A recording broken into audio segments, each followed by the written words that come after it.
Good morning student. Online classes में Vinayak school की ओर से आप सबका स्वागत है। आज हम पाठ 6 प्रेमचंद के फटे जूते जिसके लेखक हरिशंकर परसाई है। पहले हम हरिशंकर परसाई के बारे में जानकारी हासिल करेंगे। हरिशंकर परसाई का जन्म 1922 में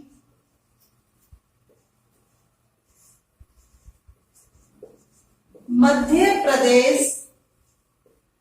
हरिशंकर परसाई का जन्म कब हुआ? 1922 में मध्य प्रदेश के होशंगाबाद जिले में। मध्य प्रदेश के होशंगाबाद जिले में। और इन्होंने जो नागपुर है वहां से विश्वविद्यालय से एमए किया। कहां से? नागपुर विश्वविद्यालय से। नागपुर विश्वविद्यालय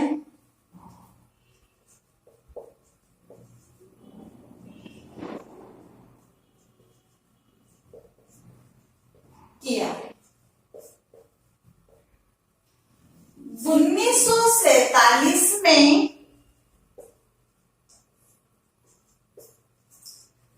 लेखन कार्य करने लगे। अब जब ये लेखन कार्य करने लगे तो उसके पश्चात उन्होंने जबलपुर से वसुधा नामक पत्रिका निकाली। जबलपुर से वसुधा नामक पत्रिका निकाली। आया समझ में? और इनका देहांत 1995 में हुआ। और इनकी जो कृतियां हैं वो कृतियां हैं भूत के पांव पीछे, हंसते हैं रोते हैं,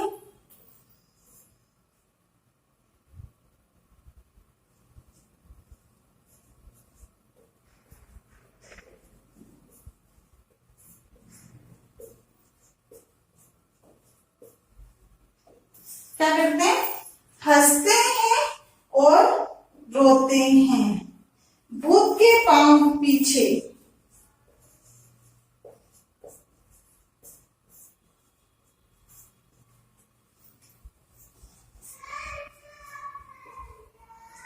पीछे जैसे उनके दिन फिरे।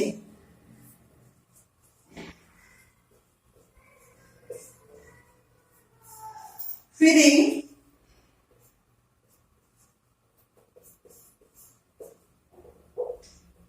और उनकी जो कृति है तब की बात क्या है?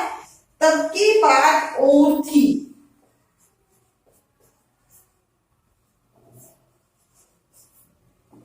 क्या है? तब की बात और थी। बेईमानी की परत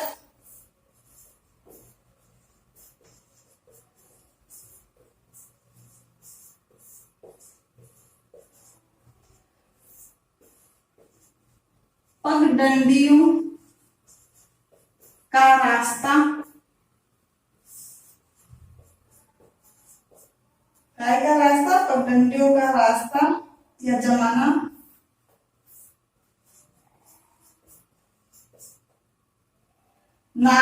रानी नागफनी की कहानी। रानी नागफनी की कहानी।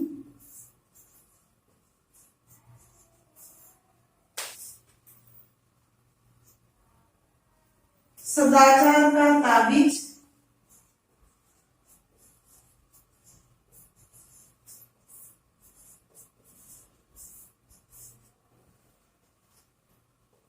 शिकायत मुझे भी है,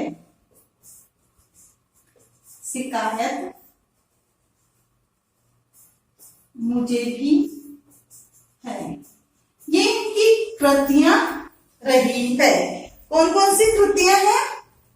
हंसते हैं रोते हैं भूत के पांव पीछे, उनके दिन फिरे, रानी नागफनी की कहानी, तब की खोज तब की बात और थी, बेईमानी की परत और डंडियों का जमाना, सदाचार का दावी, शिकायत मुझे भी है।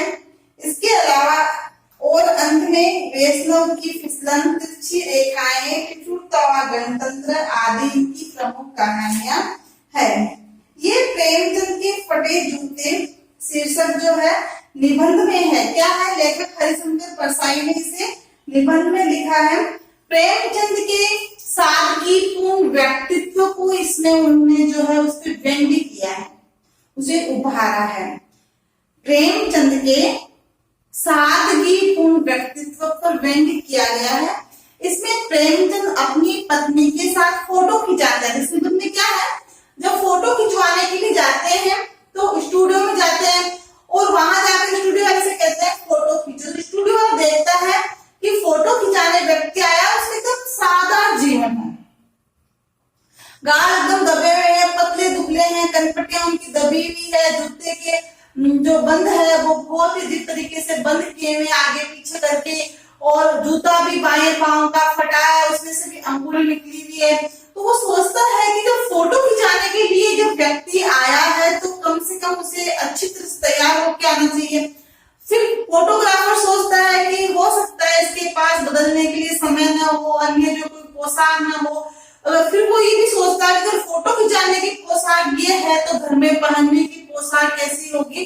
तो इस पर उन्होंने व्यंग्य किया है प्रेमचंद की फटी जूते।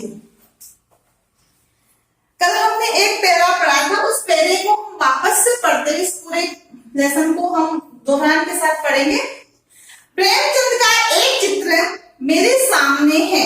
पत्नी के साथ फोटो खिंचा रहे हैं, सिर पर किसी मोटे कपड़े की टोपी पहने हैं, कुर्ता और धोती पहने, वो भी एकदम गंदे मैले, कनपटी चिपकी है, गालों की हड्डियां उभर आई है, घनी मूछे से क्या है चेहरा भरा नजर आ रहा है। पांवों में कैनवास के जूते पहने हैं, उनके बंद बेतरतीब बंदे हैं, लापरवाही से उपयोग करने पर बंद के सिरों की जो लोहे की परतें हैं वो भी उखड़ी हुई है और छेदों में बंद डालने में परेशानी होती है, इसीलिए बंद कैसे भी कस कर लिए गए आगे पीछे करके। दाहिने पांव का जूता ठीक है मगर बाएं पांव का जूता फटा है और जिसमें से एक अंगुली बाहर है। मेरी दृष्टि इस जूते पे पड़ी। किसकी दृष्टि पड़ी? फोटोग्राफर की। सोचता हूँ फोटो खिंचाने की अगर ये पोशाक है तो पहनने की कैसी होगी। नहीं, इस आदमी की अलग अलग पोशाकें नहीं होगी, एक ही पोशाक होगी रोज पहनने की, इसलिए ऐसी है गंदी। इसमें पोशाक बदलने का गुण नहीं है। फिर ये होगा कि गंदी इसीलिए पहन के आ गए, गुण नहीं है, अपन को अच्छी नहीं पोशाक पहन के चलना चाहिए, ये गुण नहीं है। ये जैसा है वैसा ही फोटो खिंचाने के लिए आ गया है। मैं चेहरे की तरफ देखता हूँ, क्या तुम्हें मालूम है मैं साहित्यिक पुरखे की, तुम्हारा जूता फट गया है। मैं उसकी तरफ चेहरे की तरफ देखता हूँ और सोचता हूँ कि उसे कहूंगी तुम्हारा जूता फट गया है और अंगुली बाहर दिख रही है, क्या तुम्हें इसका जरा भी एहसास है? ये मैं प्रेमचंद से कहूँ, फोटोग्राफर सोच रहे हैं जरा लज्जा संकोच झेप नहीं है कि फटे हुए जूते में आ गया, अंगुली बाहर निकल रही है, फोटो में दिखेगा, उसमें उसको बिल्कुल भी लज्जा महसूस नहीं हो रही है, संकोच नहीं है, झेप नहीं है।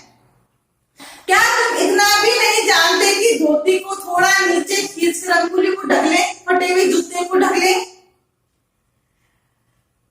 थोड़ा नीचे खींच लेने से अंगुली ढक सकती है, मगर फिर भी तुम्हारे चेहरे पे बड़ी बेपरवाही, बड़ा विश्वास है। फोटोग्राफर ने जब रेडी प्लीज कहा होगा तब परंपरा के अनुसार तुम्हारे मुस्कान लाने, तुमने क्या किए? मुस्कान लाने की कोशिश की, लेकिन मुस्कान उस दर्द के गहरे कुएं में डूबी हुई है। उसको बाहर लाने की जब उन्होंने कोशिश की, बाहर लाने की कोशिश की, उसके पहले ही फोटोग्राफर ने क्लिक कर दिया और कहा कि थैंक यू।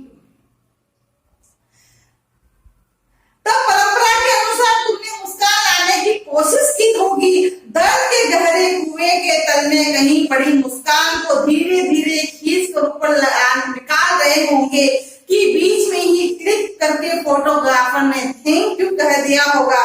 विचित्र है ये अधूरी मुस्कान, ये अधूरी मुस्कान नहीं, इसमें उपहास है, इसमें व्यंग्य है।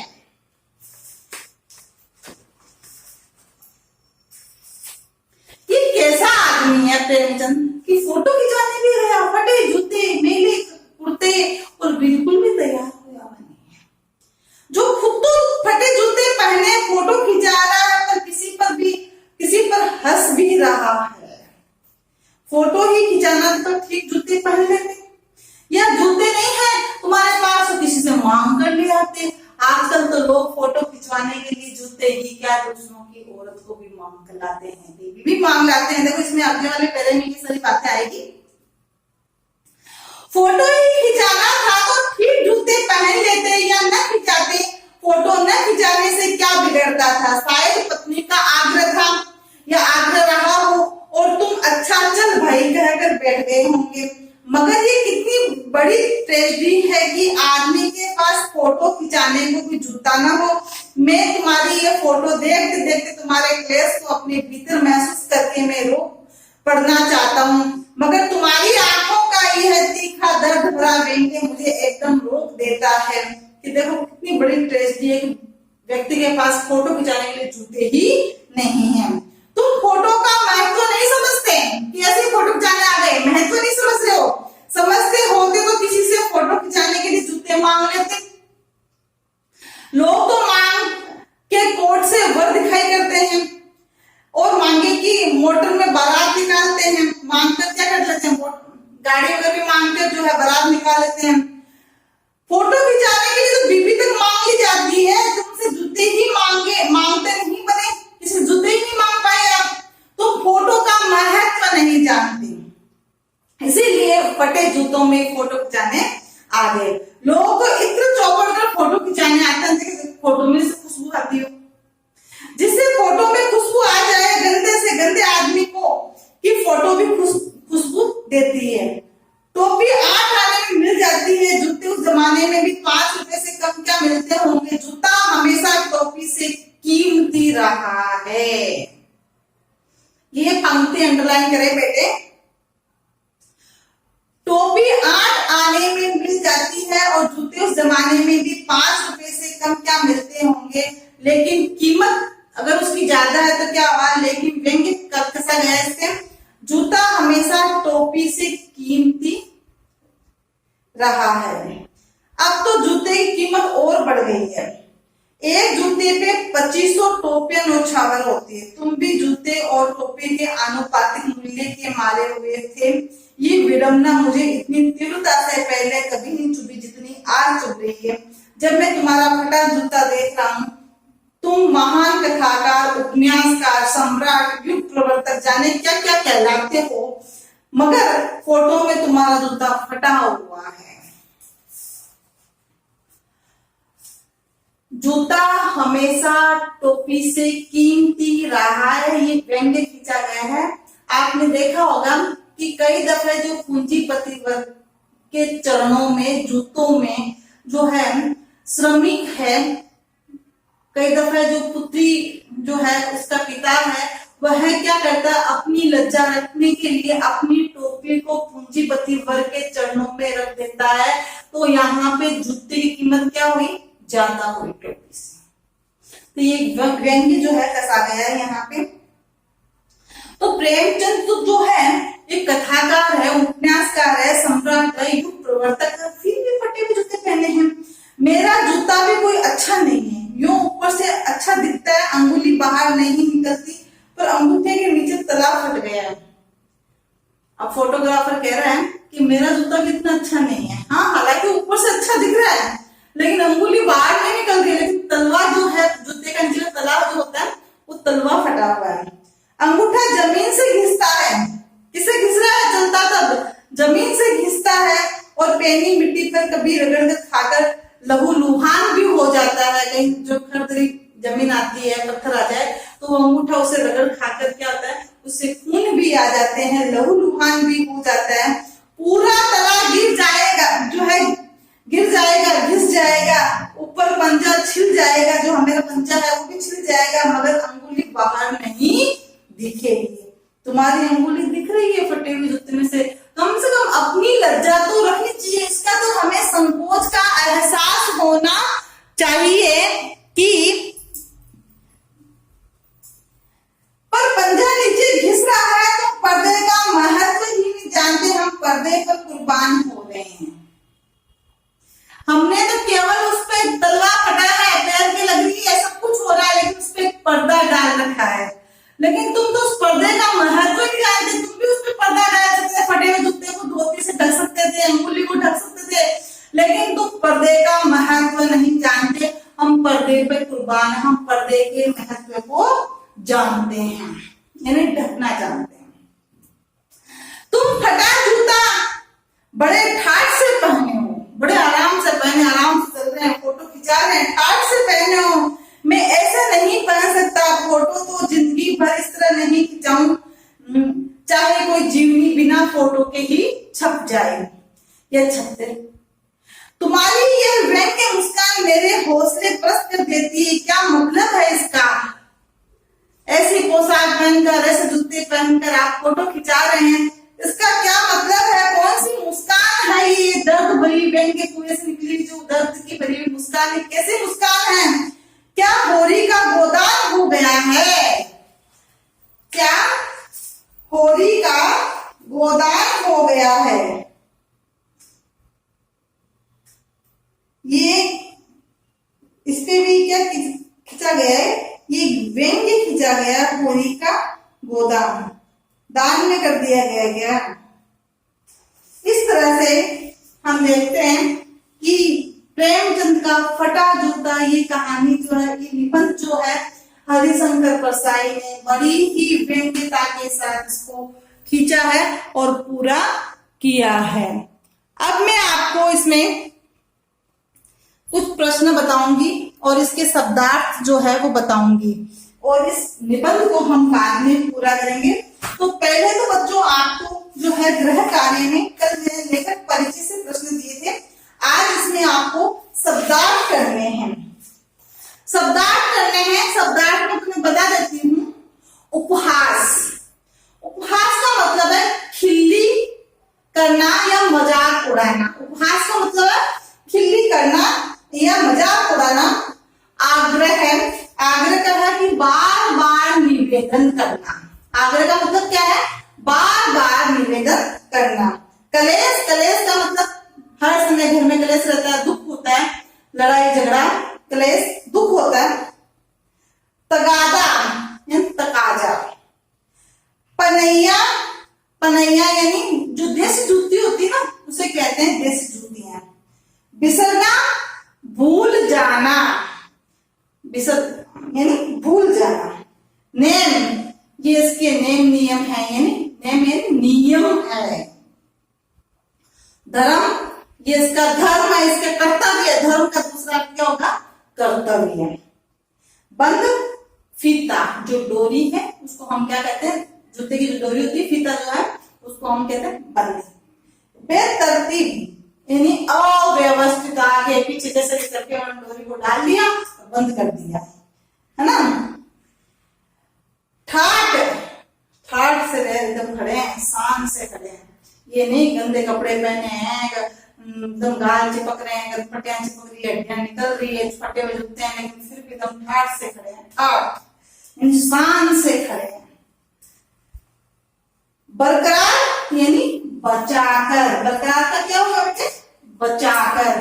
तो ये शब्दार्थ जो मैंने आपको बताए हैं, ये शब्दार्थ आपको अपनी अभ्यास पुस्तिका में करने हैं।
शंकर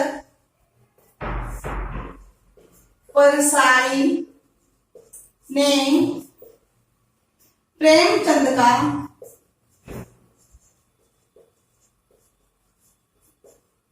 जो शब्द चित्र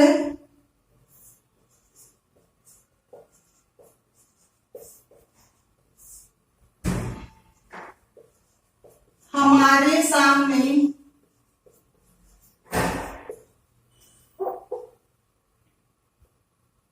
प्रस्तुत किया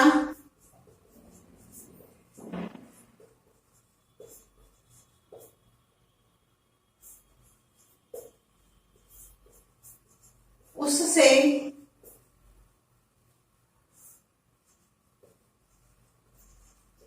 प्रेमचंद के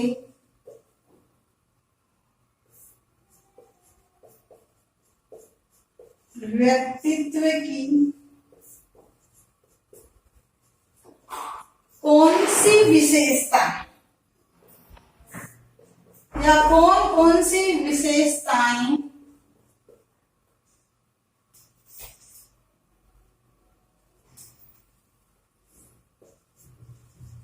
उभर कर आती है।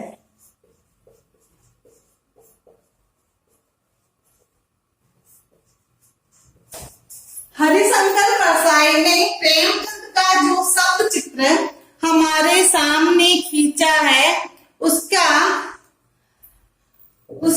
व्यक्तित्व की कौन कौन सी विशेषताएं उभरकर हमारे सामने आती है। दूसरा प्रश्न है, तुम पर्दे का महत्व नहीं जानते। तुम पर्दे का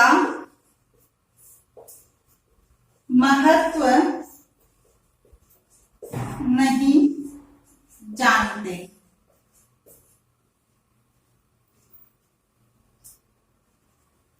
हम पर्दे पर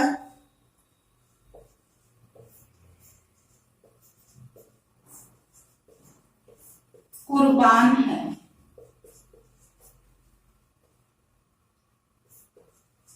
हो रहे हैं।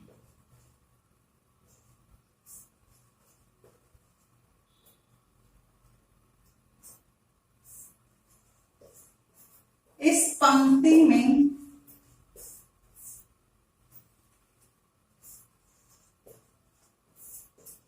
निहित व्यंग्य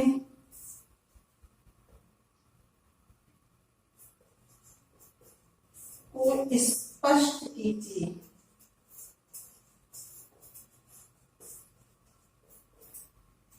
फिर प्रश्न संख्या 3, वो है जूता हमेशा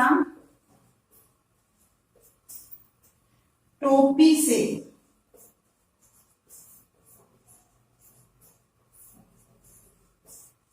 कीमती, हमेशा क्या रहा है जूता, हमेशा टोपी से कीमती रहा है।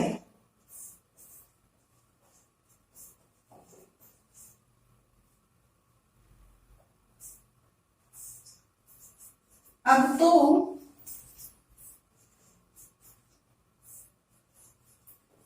जूते की कीमत और बढ़ गई है।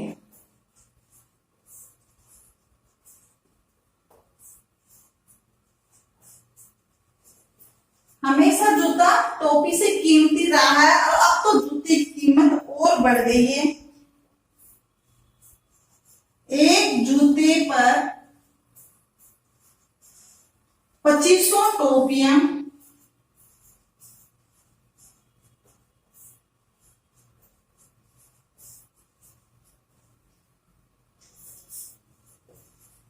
न्योछावर होती है।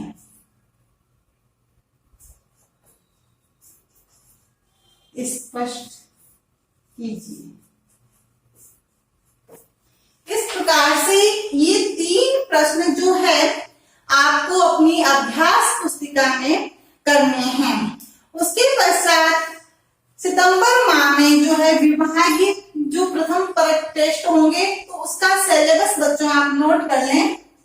गद्य से आपके पहला और दूसरा पाठ आएगा और पद्य से पहला और तीसरा पाठ होगा। दो पाठ गद्य से और दो पाठ पद्य से। कबीर और रसखान तो है आपके पद्य से और गद्य से आपके पहला और दूसरा पाठ है। और उसके बाद साथ ही आपको व्याकरण के भी एक दो प्रश्न होंगे। उसमें आप व्याकरण में संज्ञा, सर्वनाम और विशेषण, ये 3 टॉपिक आपको जो है व्याकरण के नोट करने हैं। Thank you.